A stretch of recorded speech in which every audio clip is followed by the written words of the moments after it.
Hi, welcome to Senior Moments. I'm Peggy Robinson.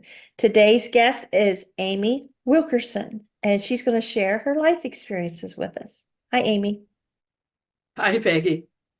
Okay. Well, I'll start with where I was born. I was Okay. born in Scotland. Very important to me. The older I get, the more I realize how many personal, very positive influences the place was.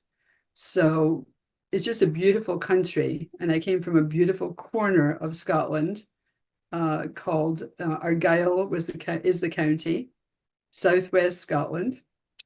I was born right at the end of World War II, by the way, 1945. So the effects of the war were there in the country.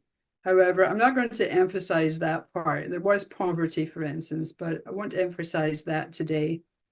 The place was so incredibly beautiful. And as a child, I grew up appreciating that, appreciated the land, I appreciated everything about it. I was close to the seashore, which would have been the Firth of Clyde. So as a child, I played outside all the time. Mhm. You were shoved out in the rain, didn't snow, but you were outside playing all the time. And the kind of games I liked were exploring, climbing. Walk across the top of a stone wall, which are everywhere in Scotland, up trees, scrambling around, building things. Thoroughly enjoyed outside always. And that carried with me through through to this age. Good friends, of course. I have a friend that I made in Scotland in school. I'm still a close friend to her, and that's a delight to me. Some other things that I think were important was I helped my grandfather in his garden. Funnily enough, he actually grew tobacco in Scotland, which is unheard of. No one grows tobacco in Scotland, but he did. He had a south-facing, very big plot to his garden, and I helped him through every phase of that, and I was paid for it, which is important because I learned to work, enjoy it, and get paid for it. He also raised roses and actually created some new varieties in his time, and that was important. So that are some of the things in Scotland that I carry with me. Another big one was my love of travel. My father had been in the Merchant Navy, and then when World War II broke out, the Royal Navy. And so I heard stories of all the ports he went to all over the world. My grandfather had been an engineer on a very unusual, what I think, voyage, and that was called, it was actually a banana boat. So that went from Scotland to the Canary Islands and then on to New York Harbor. So again, and this would be post-World War, let me see, post-World War One, but definitely not two. And his experiences talking about, when he was a young man getting into New York stayed with me too. So I grew up with this fascination for other places, other people, which held me in really good stead as I get older. So this part I think is kind of funny. My hometown of Dunoon in Argyll, Scotland, became the home of an American submarine tender ship. And that happened when I came in 1961. When I was 15, I remember standing in a circle of girls in our school uniforms, holding hands and swearing we would never, ever marry a Yank. That was the day. So And that's what you remember, this did? is, yes, yes, of course. And that's exactly what I did. Yes.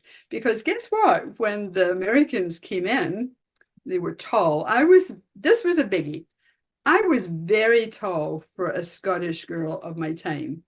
So I was about 5'8" at my tallest. And I got to that height rather quickly in life. So I was the tallest girl in school. There were no boys the same height I was. So to meet Americans who were tall and the ones I met could dance, we went to town dances that were chaperoned and we danced with Americans and we had a great time. Then you went home with your chaperone. So I met my husband and was introduced to him actually. And we dated only for a year. And then I came to the States and I got here 1965 in Virginia Beach. And he was going to school there. Well, I'm supposed to be speaking the same language. I'm coming to a country that speaks English, but very few people really understood me. And I had a stronger Scottish accent than I do today by quite a bit. And so it was quite an experience in many ways. I'm in a new country. I can't drive. I'm not allowed to work. And what else? And a lot of people didn't understand my form of English. So we were there for a short while. We were in other sent overseas and other places, but the one I'd like to emphasize was Spain. We ended up living in Spain. I was there as a pretty young Navy wife. By that time, we'd had 2 children who are in my life and, of course, love to this day. Arrived there with young children, and that was the base of Rota, Spain.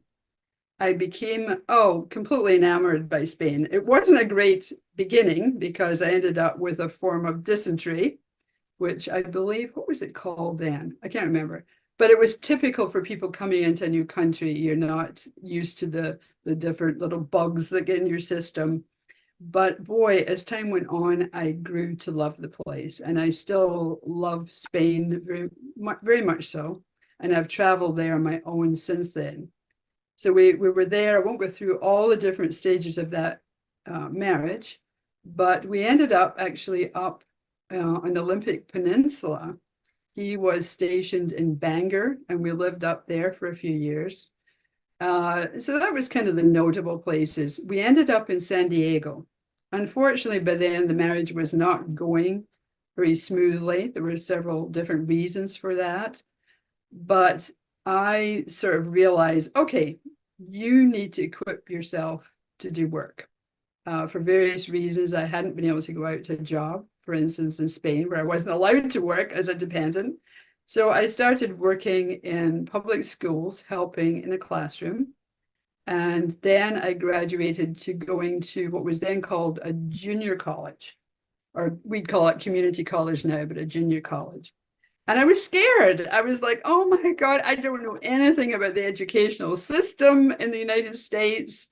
I had to take some tests that were mainly in English, which was lucky for me. If it had been in math, I wouldn't have done so well. But my vocabulary was good and passed their little whatever beginning tests. And once I got in the classes, I thought, oh, this is interesting. I think my high school education from Scotland was essentially the equivalent of the 2-year degree. It was very similar. The degree, the level of instruction was about the same. So I did that okay. And from that, I ended up in a little bit better job, until I thought, you know what? I think I have what it takes to be a teacher. So at that point, I was working full-time and going to San Diego State, and I earned my 4-year degree. And then in those days, it wasn't all combined in classes. So I had to get 4-year degree and then an extra year to qualify as a teacher. Interesting times. I taught English, which some people said I shouldn't have been teaching English because I sounded far too Scottish. But I taught English and I taught video production, and I actually managed a class which produced a little television program in high school, and we turned out one a week. The very early days of video production. So I did that, and then after teaching for a while, I decided, okay, you can't go up in the pay scale. You need a little bit more education. So I ended up earning a master's degree in counseling psychology. And that got me into a whole other slant of teaching. Where I ended up was a program called Life Skills in San Diego Unified School District. And it was more about a support system for kids. So it was the things we didn't want them to do, like drink too much, take drugs, but also communication, how to manage life. And the degree, the master's, actually worked extremely well for that. I thought I was going to be a therapist, a counselor of some kind, and I did a lot of that with kids who needed it for alcohol abuse, so on. But mainly it was support groups and being able to talk to teenagers who came actually from very affluent families, but who were rather neglected in many ways. So that was one of the more interesting things I did in teaching. So at that time, I ended up being divorced from the father of my kids. I met my husband. And this is an interesting part in my life, I believe.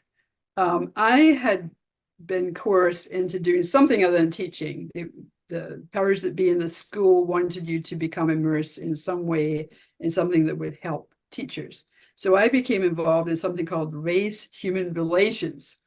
And I was in charge of a group of people, and we would organize in services for other teachers. And my husband was in that group, husband to be, and we became friends. We started to work together. He was African American, which made the whole dating, what we became involved with in our lives, it changed. It changed my perspective. What year was that? Oh, darn it. That was, let's see, I forgot when I married him. Late 80s, early 90s. So did that work? We were married for 27 years. So we'd have to start going backwards. He died 6 years ago. So earlier than I said, whatever year that was. And you were in California still? Yes, California schools. So I kind of changed my life considerably at that point. By the time I started being serious about him, we knew each other for 3 years, and then we get married, because I became an advocate for working with kids of color. And I saw the need for it. I saw that in this school where it was very multicultural, kids from all different walks of life, but there was a lot of separation at the school. And I felt that in many, many cases, the underprivileged kids or the kids of color were seen as different. They weren't always included in the clubs and so on that would have benefited them going into college. And I thought there was a need for me to be an advocate too.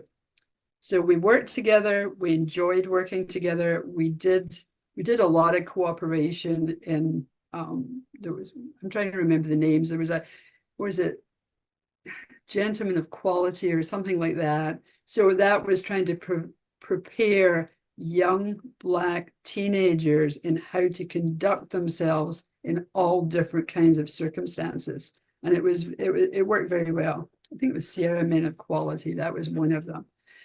So worked together with him, worked together with him in many different ways.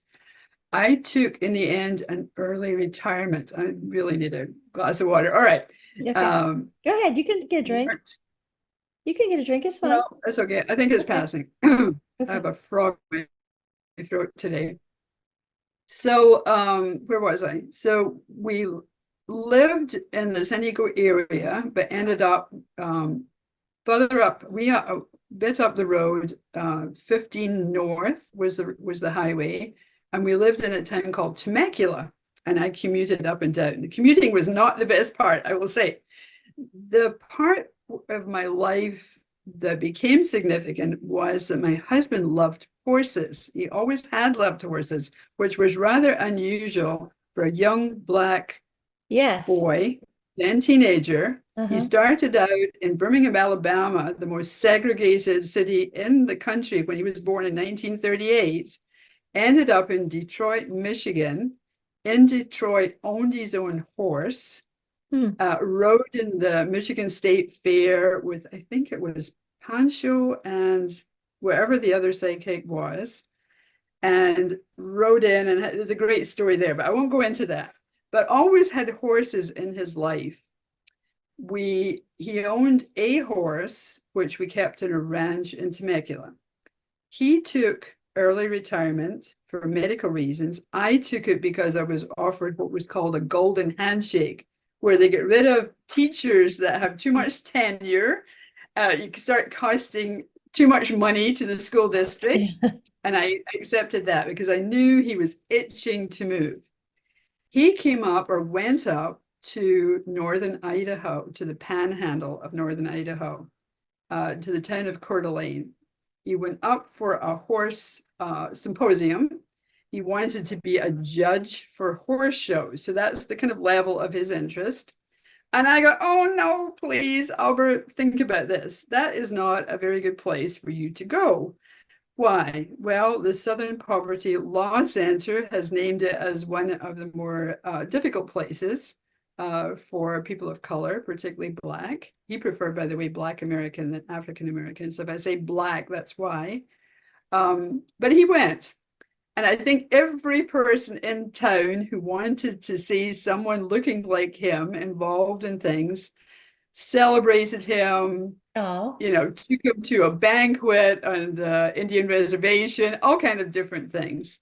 He came back entranced with the place. And we ended up, after trial and tribulation, thinking about it, should we move there, went up about 5 times to visit.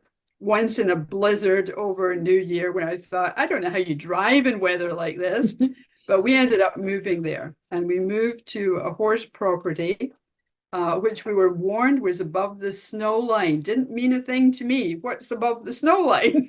But in time we found out. We had a lovely 10-acre plot. We had a house that needed renovated, which we've done, the two of us have done over and over. So we took that on, had a barn built, and at one time had 4 horses there.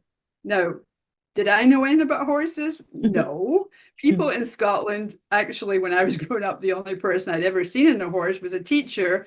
And when I saw her in full riding gear, riding past, I'd never seen anything like it. People that I knew didn't have horses, but I sure got to know what it was like to own horses.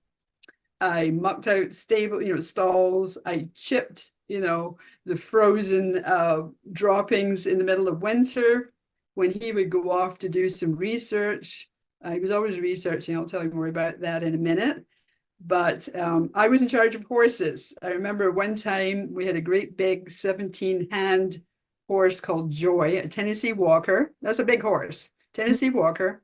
And I'm moving her. He's gone, and I'm moving her from one area to the next, which shouldn't have been hard. She got very frolicky and stomped in my foot. Luckily, I was always wearing boots, but she stomped hard in my foot.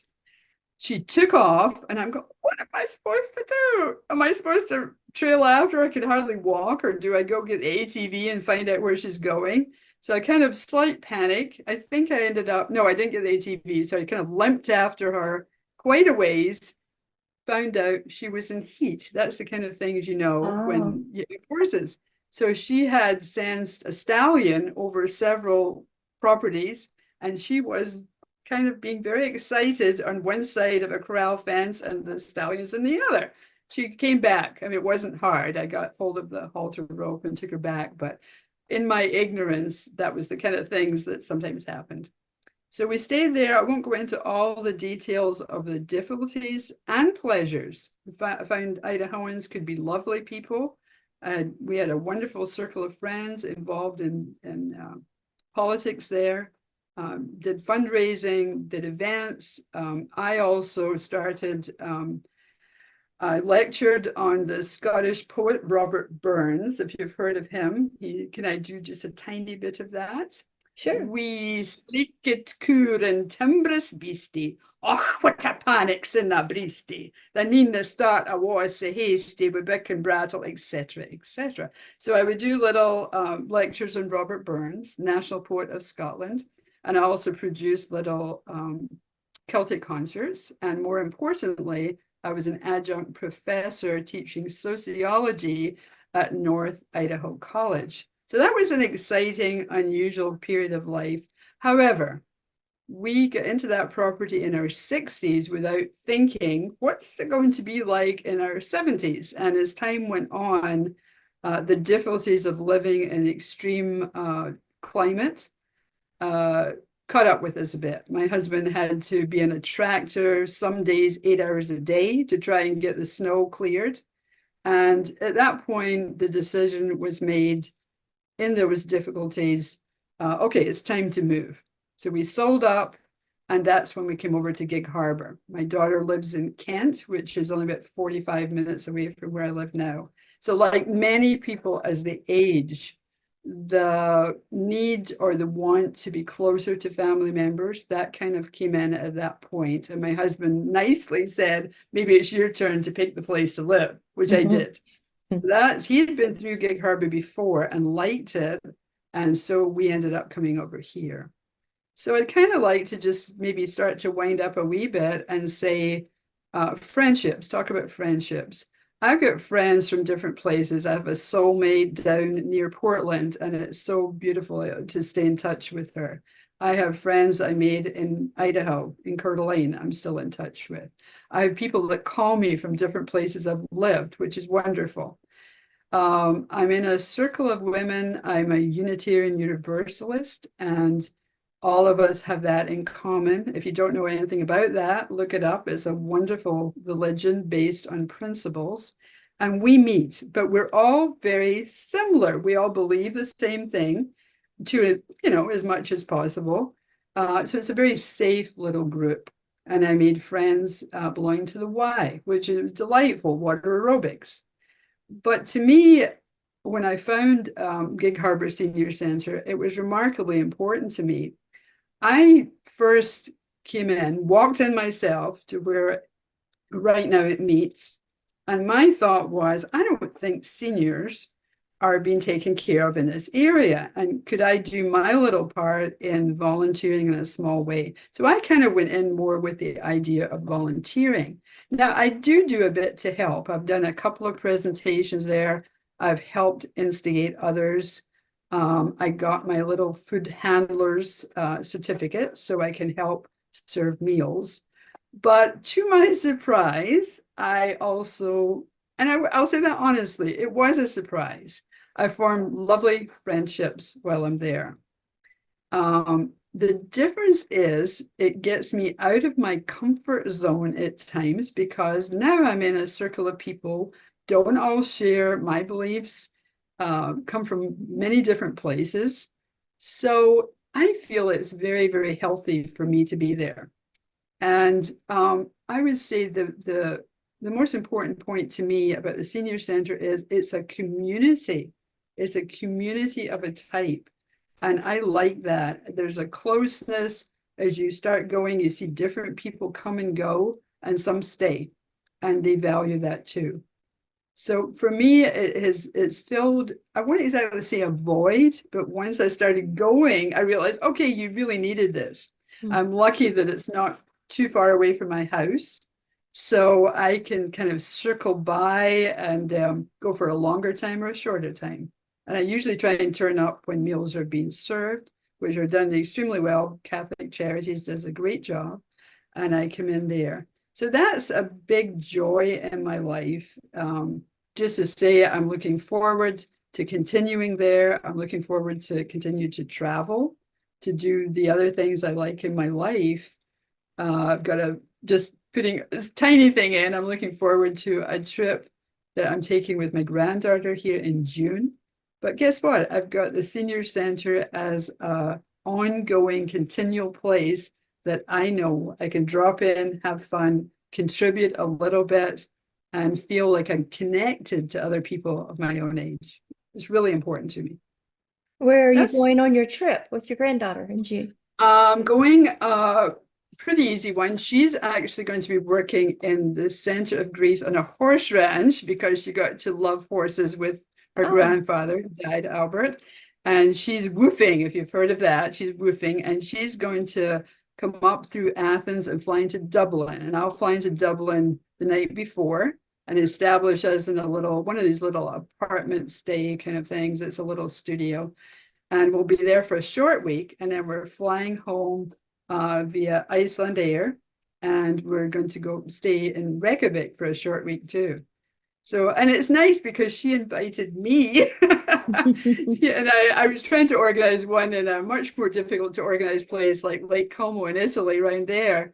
And I was getting frustrated because I couldn't get the dates from her. And I finally asked, do you really want to go to Northern Italy or do you just want to travel? She said, Gam Gam, I just want to travel with you. And that was Oh, one of the biggest compliments I've had recently yeah. from a person. It's very nice indeed for me. That's every grandparent's dream right there.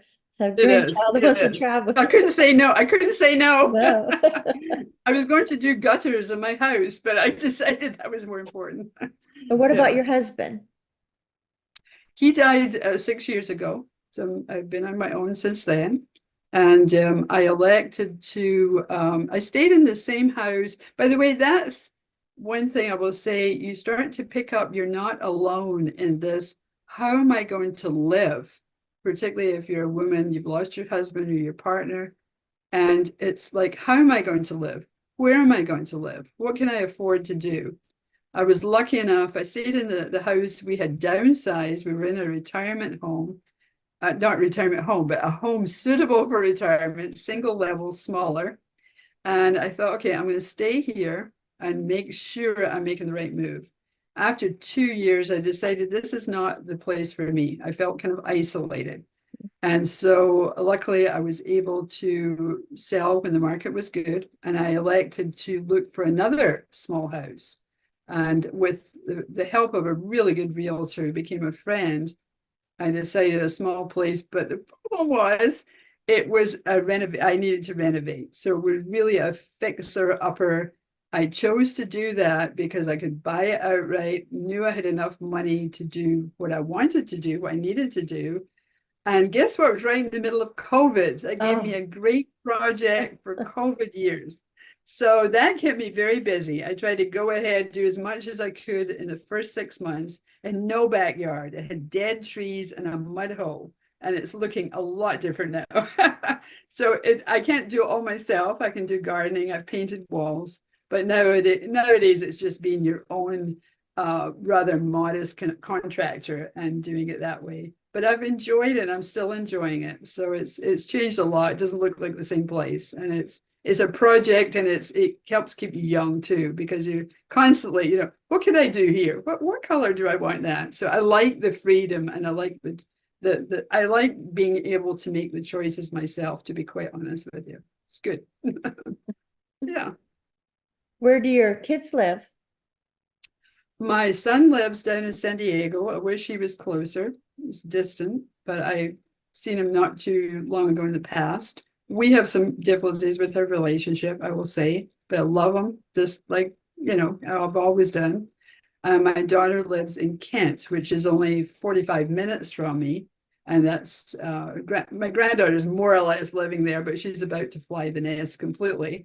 And that's why this trip is really important. So I also have a grandson, actually step grandson, but call my grandson, and he's gone. I mean, he's there. I see him sometimes, but not often. So rather small family, but a delightful one. And again, brings me back to friends.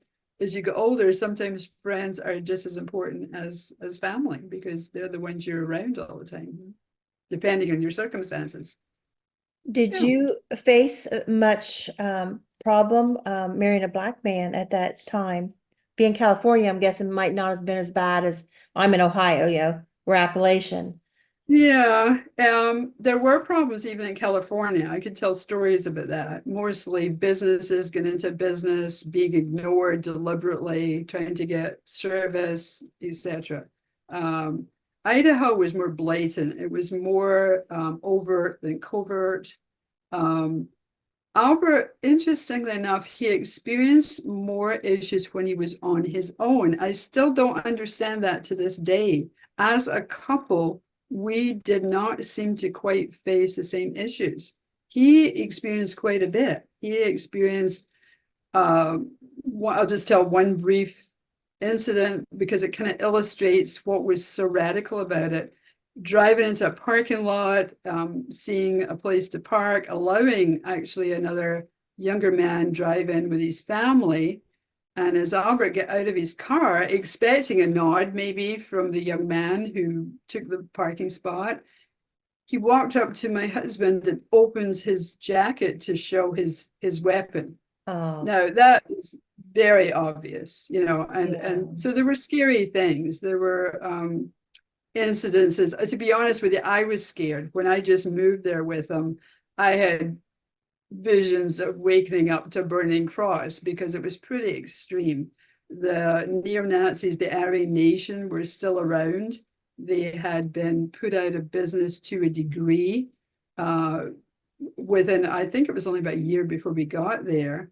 And it was a really bad incident. And then the Southern Poverty Law Center, along with local attorneys, had taken them to court because of an incident with a woman and her son. And they'd lost their big, I don't know what to call it, compound would be a good word. But it was all still there. And not long after we moved in, probably in the first year, they had a parade through the main street of Coeur d'Alene. We attended as protesters. We didn't understand why there weren't more. The reason was this had happened over and over again. So the way they dealt with it was FBI were there on the rooftops, armed, and the town of Coeur d'Alene just boarded up their businesses all closed in the main street, and they just kind of shuttered against them. But they came right through the main street in Nazi uniforms, lots of insignia. And the thing that stands out in my mind was a very young family right in front of me. They looked angelic, all blondes, all beautiful, tall husband. The mother, I think there were at least two kids, if not three, a little tiny toddler up in his shoulders. And as they passed, Richard Butler, their leader, in the back of sitting in a funny seat in the back of a pickup truck, and they all gave the Nazi salute. And that was chilling. That was really chilling. So you had to be aware they were there. And although it was kind of, a lot of people wanted to ignore the fact, you couldn't ignore the fact being there with a Black husband. So that was an experience. But I will emphasize some lovely, lovely people that live there, are good friends, totally supportive, totally understanding, but it was pretty extreme. Yeah. My son Jeremy, him and his wife adopted a Black baby at birth, and he's now 14, but they will not move back home in our area. They live up 2 hours away in Columbus, where mixed is normal. But here they know there would be prejudice. And I mean, I can remember in this area, them burning a cross in someone's yard.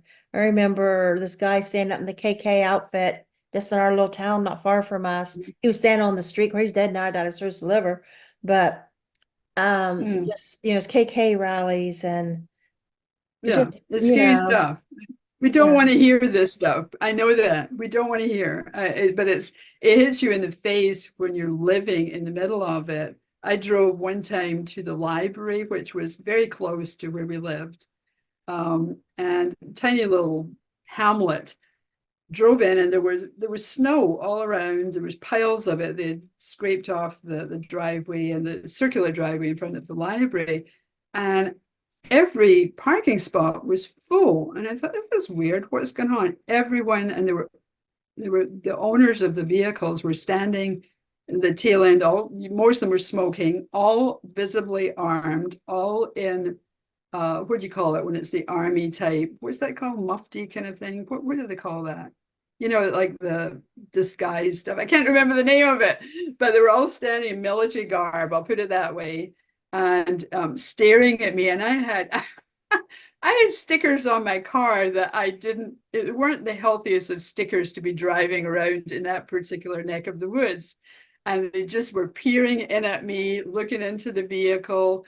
And I started getting upset. I thought, this is not fair. I can't get into my own public library because they're taking up all the parking spots. They were right next to the only little hall in town. And I went in and I finally found a place to park, almost in a snowbank, kind of thing. Left my dog in the car and hoped he was safe.